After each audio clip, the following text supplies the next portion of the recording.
આજના આ વિડિયોથી આપણે જનીન વિદ્યાની મહત્વની વ્યાખ્યાઓ વિશે ચર્ચા કરીશું। સૌપ્રથમ વાત કરીએ તો જનીન। જનીન એટલે આનુવંશિકતાનો કાર્યકારી એકમ।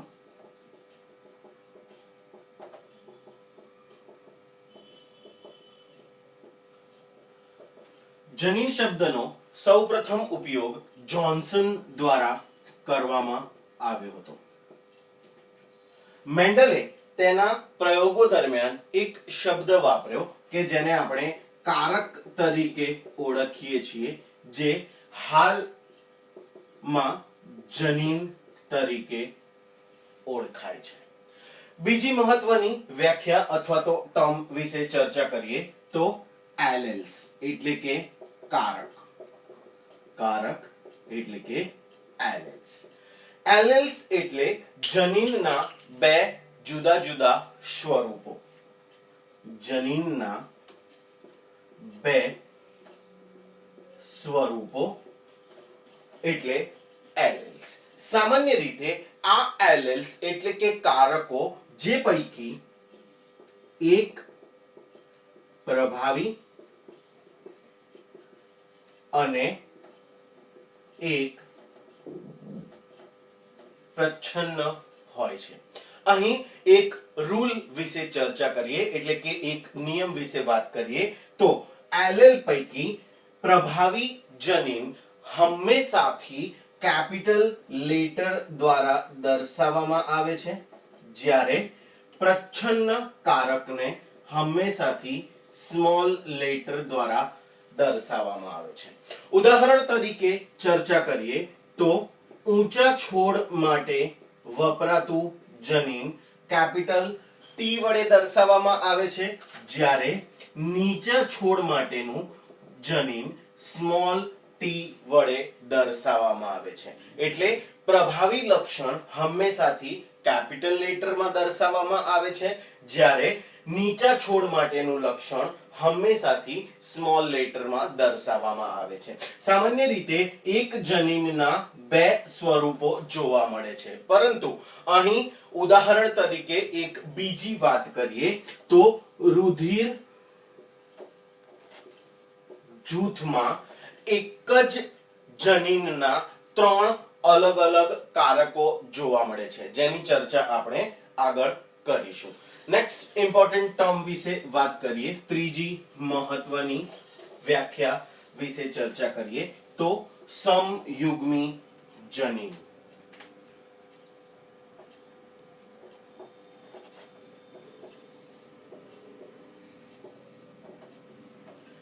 બે સમાન પ્રકારના જનીનો એટલે સમયુગ્મી જનીન।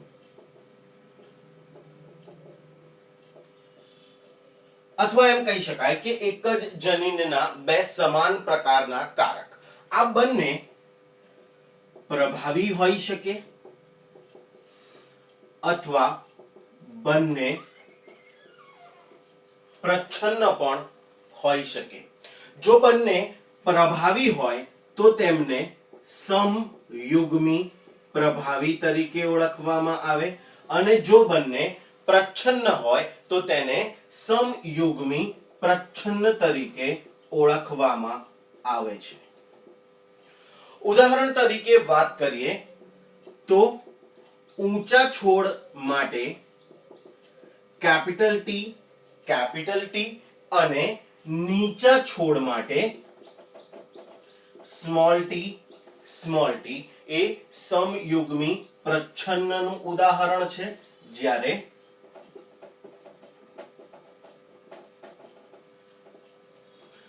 કેપિટલ ટી એ સમયુગ્મી પ્રભાવી માટેનું ઉદાહરણ છે।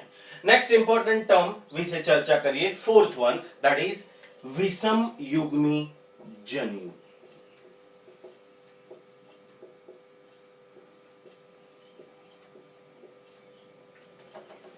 શબ્દ પરથી જ કહી શકાય કે જો એક જનીન मीन्स के अलग अलग प्रकारना विषम युग्मी जनीन जे पैकी एक प्रभावी जनीन होय અને એક પ્રચ્છન્ન જનીન હોય તો તેને વિષમયુગ્મી જનીન તરીકે ઓળખી શકાય. અહીં વિષમયુગ્મી જનીનમાં આપણે સમયુગ્મી પ્રકારે પ્રભાવી અને પ્રચ્છન્ન શબ્દનો ઉપયોગ ન કરી શકીએ, કારણ કે જ્યારે વિષમયુગ્મીની વાત આવે, ઉદાહરણ તરીકે વાત કરીએ તો ઊંચા છોડ માટેનું લક્ષણ જનીન પ્રકાર કેપિટલ ટી અને સ્મોલ ટી, આને આપણે વિષમયુગ્મી તરીકે ઓળખી શકીએ, કારણ કે એક જે છે એ કેપિટલ પ્રભાવી લક્ષણ છે, જ્યારે બીજું સ્મોલ લેટરમાં લખાયેલું પ્રચ્છન્ન લક્ષણ છે. માટે અહીં આપણે આ જે લક્ષણ છે અથવા આ જે સ્વરૂપ છે એને પ્રભાવી અથવા પ્રચ્છન્ન તરીકે દર્શાવી શકતા નથી. માટે અહીં આપણે વિષમયુગ્મી અથવા પ્રભાવી અને પ્રચ્છન્ન એવો ઉપયોગ કરી શકતા નથી.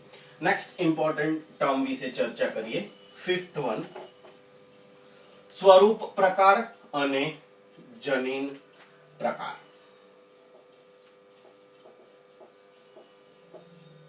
એટલે ફિનોટાઇપ અને જીનોટાઇપ એટલે જનીન પ્રકાર. સ્વરૂપ પ્રકારની વાત કરીએ તો દેખાવ. સ્વરૂપ પ્રકારની વાત કરીએ તો દેખાવ અને જનીન પ્રકારની વાત કરીએ તો જનીનિક દેખાવ, અથવા તો એવું કહી શકાય કે જીનેટિકલ વ્યૂ. આ વસ્તુ સમજવા માટે થઈ અને આપણે એક ઉદાહરણની ચર્ચા કરીએ. ઉદાહરણ તરીકે આપણે બે છોડ લઈએ, બંને ઊંચા છોડ. ઊંચા છોડ તરીકે અહીં આપણે એક લીધો છે કેપિટલ ટી અને કેપિટલ ટી, જ્યારે બીજો છોડ પણ ઊંચો છોડ છે જેને આપણે કેપિટલ ટી સ્મોલ ટી તરીકે દર્શાવીએ છીએ. હવે આ ઉદાહરણ તરીકે અહીં આ છોડ દેખીતી રીતે ઊંચો ઉત્પન્ન થશે, જ્યારે આ છોડ પણ દેખીતી રીતે ઊંચો ઉત્પન્ન થશે. અહીં સ્વરૂપ પ્રકારની વાત કરીએ તો જ્યારે આ બંને છોડ છે એ બંને છોડના જનીન પ્રકાર અલગ અલગ છે, પરંતુ સ્વરૂપની દ્રષ્ટિએ બંને છોડ ઊંચા છે. સ્વરૂપની દ્રષ્ટિએ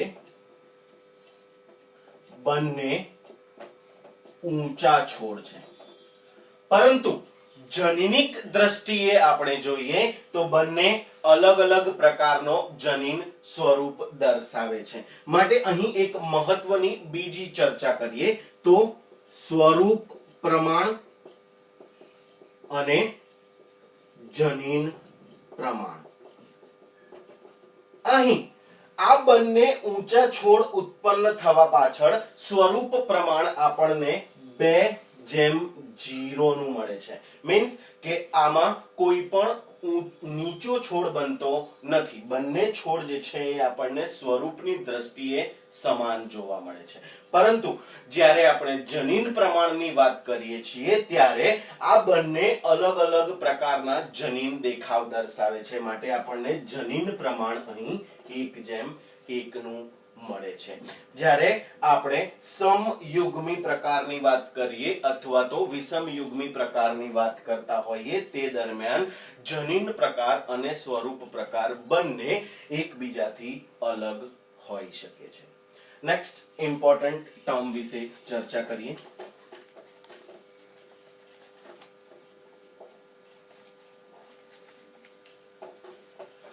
સિક્સ્થ ઇમ્પોર્ટન્ટ ટર્મ સંકરણ એટલે કે ક્રોસ.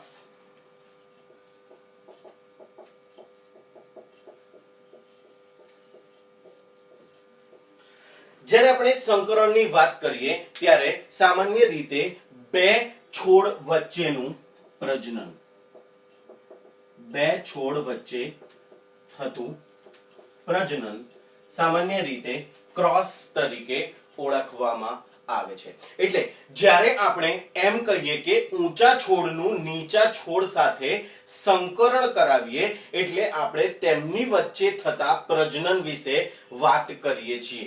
અને આ છોડ વચ્ચે પ્રજનન થવાના કારણે મળતી પેઢી અથવા તો જે સંતતિ છે એને નેક્સ્ટ ઇમ્પોર્ટન્ટ ટર્મ તરીકે આપણે ઓળખીશું કે જેને ફિલિયલ એટલે કે પેઢી તરીકે ઓળખવામાં આવે છે.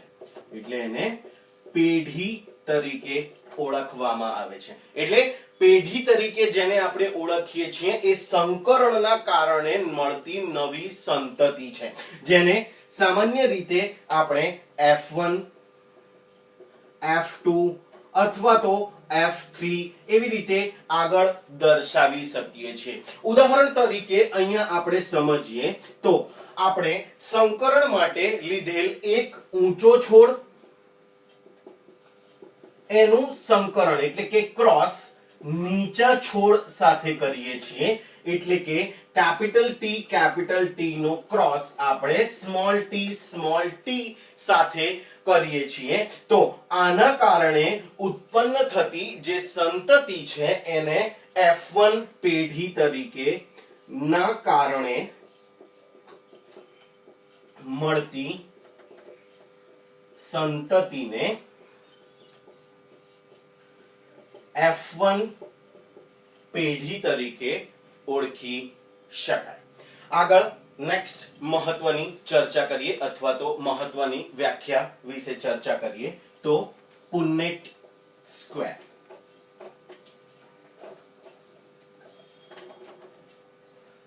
Eighth definition.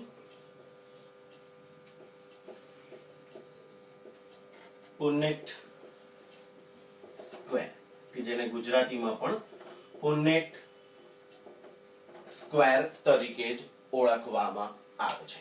એક British German Shastri Reginald C Punnett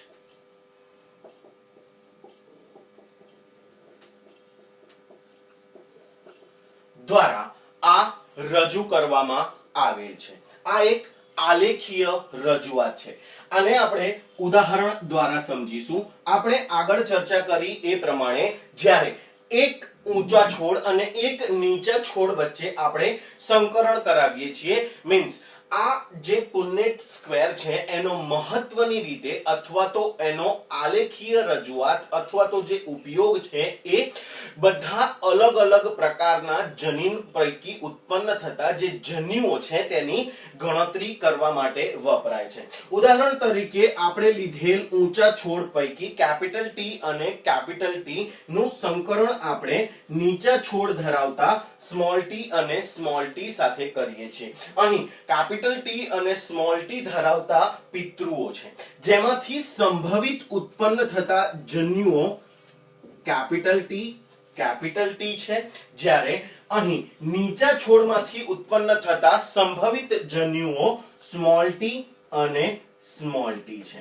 આ જન્યુઓ દ્વારા ઉત્પન્ન થતી જે સંતતિ છે એને આલેખીય રીતે પુન્નેટ સ્ક્વેર દ્વારા દર્શાવવામાં આવે છે. માટે અહીં આપણે એક સ્ક્વેરની રચના કરીશું કે જેને આપણે પુન્નેટ સ્ક્વેર તરીકે ઓળખીએ છીએ.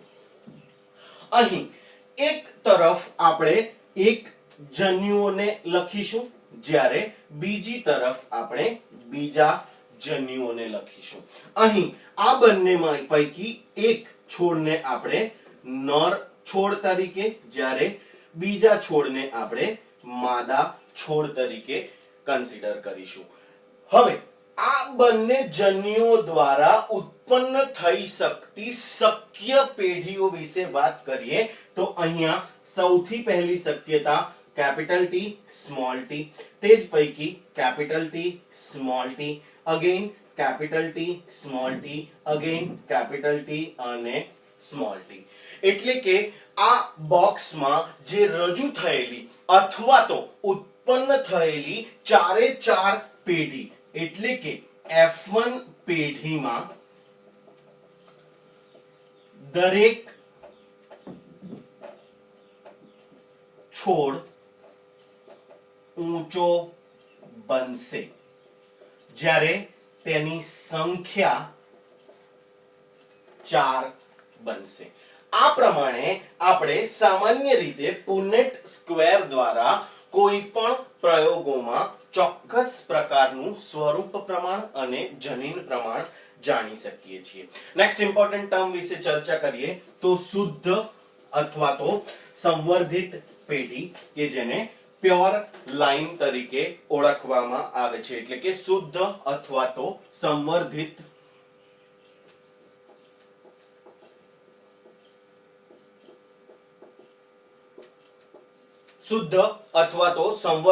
વંશક્રમ કે જેને આપણે પ્યોર લાઈન તરીકે ઓળખીએ છીએ.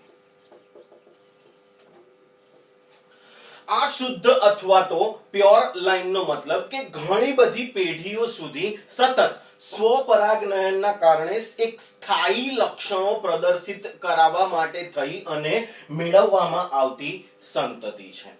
આપણે ધારો કે આપણે કોઈ એક છોડ, ઉદાહરણ તરીકે કેપિટલ ટી ધરાવતા છોડને 5 સંતતિઓ અથવા તો 5 પેઢી સુધી સ્વસંકરણ કરાવવામાં આવે તો આપણને આગળ 5મી પેઢીમાં જે છોડ લક્ષણો દર્શાવે તે ચોક્કસ પ્રકારનું લક્ષણ આપણને મળી શકે. એટલે કે આની પાછળનું મુખ્ય કારણ છોડ એક જ પ્રકારનો જનીન પ્રકાર દર્શાવે તે હોય છે. એક જ પ્રકારનો જનીન પ્રકાર દર્શાવે તે ખૂબ જ મહત્વનું અહીં આપણને પ્યોર લાઈનમાં જોવા મળે છે. નેક્સ્ટ ઇમ્પોર્ટન્ટ ટર્મ વિશે ચર્ચા કરીએ તો સ્વફલન. સ્વફલન એટલે આપણે હમણાં જ ચર્ચા કરી એ પ્રમાણે જ્યારે F1 પેઢીમાં અથવા તો કોઈ પણ એક જ પેઢીના 2 સભ્યો વચ્ચે થતું સંકરણ, એક જ પેઢીના 2 સભ્યો વચ્ચે થતું સંકરણ એટલે કે સ્વફલન. આપણે હમણાં જ જોયું એ પ્રમાણે કે જે આપણને F1 પેઢીમાં, ઉદાહરણ તરીકે આપણને F1 પેઢીમાં કેપિટલ ટી અને સ્મોલ ટી ધરાવતા 4 સંતતિ મળી તો તે પૈકીના કોઈ પણ 2 વચ્ચે થતું સંકરણ એને આપણે સ્વફલન તરીકે ઓળખીએ છીએ. નેક્સ્ટ ઇમ્પોર્ટન્ટ ટર્મ વિશે ચર્ચા કરીએ, that is 11.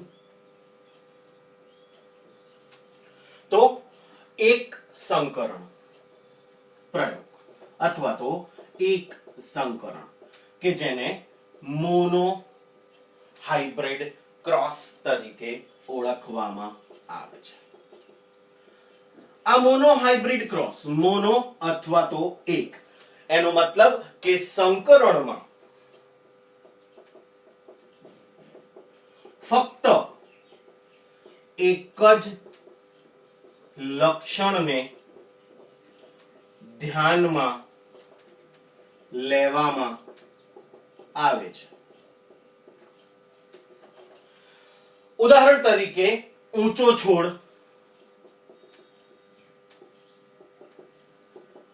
Capital T cross નીચો છોડ એટલે કે સ્મોલ ટી. અહીં જે એક લક્ષણ ધ્યાનમાં લીધું તે છે ઊંચાઈ. અહીં ઊંચાઈ સિવાય બીજા કોઈ પણ લક્ષણને ધ્યાને લેવામાં આવતું નથી. નેક્સ્ટ દ્વિસંકરણ એટલે કે ડાઈ હાઇબ્રિડ ક્રોસ. સંકરણમાં 2 અલગ અલગ પ્રકારના લક્ષણોને ધ્યાનમાં લેવામાં આવે ત્યારે તેને આપણે ડાયહાઇબ્રિડ ક્રોસ અથવા તો દ્વિસંકરણ તરીકે ઓળખીએ છીએ. ઉદાહરણ તરીકે અહીંયા આપણે જોઈએ તો જે પ્રમાણે અહીં ફક્ત ઊંચાઈને ધ્યાનમાં લીધું છે, આપણે ઊંચાઈની સાથે પુષ્પના રંગને ધ્યાનમાં લઈશું. એટલે કેપિટલ ટી, કેપિટલ પી. અહીં કેપિટલ ટી જે છે એ ઊંચો છોડ દર્શાવે છે, જ્યારે કેપિટલ પી એ જાંબલી પુષ્પ દર્શાવે છે. તેનો ક્રોસ સ્મોલ ટી અને સ્મોલ પી એટલે કે નીચો છોડ અને સફેદ પુષ્પ ધરાવતું છોડ.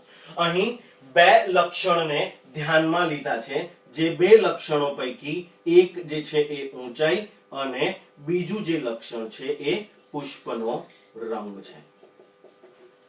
આ જ પ્રમાણે નેક્સ્ટ ડેફિનેશન ની વાત કરીએ તો ત્રિસંકરણ એટલે કે ટ્રાય હાઇબ્રિડ ક્રોસ. અહીં સંકરણમાં ત્રણ અલગ અલગ લક્ષણોને ધ્યાનમાં લેવામાં આવે છે. ઉદાહરણ તરીકે વાત કરીએ તો ઊંચો છોડ, જાંબલી પુષ્પ અને પુષ્પનું કક્ષીય સ્થાન એટલે કે capital T, capital T, capital P, capital P અને કેપિટલ એ, જે પૈકી પુષ્પનું ઊંચો છોડ જે છે એ કેપિટલ ટી દ્વારા, જાંબલી પુષ્પ એ કેપિટલ પી દ્વારા અને કેપિટલ એ દ્વારા પુષ્પનું કક્ષીય સ્થાન દર્શાવવામાં આવે છે. તે જ પ્રમાણે સ્મોલ ટી, સ્મોલ પી અને સ્મોલ એ, જે પૈકી સ્મોલ ટી જે છે એ નીચો છોડ દર્શાવે છે, સ્મોલ પી જે છે એ સફેદ રંગનું પુષ્પ ધરાવે છે અને કેપિટલ એ દ્વારા આપણે અગ્રીય સ્થાન દર્શાવીએ છીએ. મીન્સ અહીં આપણે ત્રણ લક્ષણને ધ્યાનમાં લીધા છે, જે પૈકી ઊંચાઈ, પુષ્પનો રંગ અને પુષ્પનું સ્થાન. આ ત્રણેય સંકરણ પ્રયોગો આપણે ડિટેલમાં ચર્ચા કરીશું અને નેક્સ્ટ લેક્ચરમાં આપણે મેન્ડલના નિયમો અને એક સંકરણ, દ્વિસંકરણ અને ત્રિસંકરણના પ્રયોગો વિશે ચર્ચા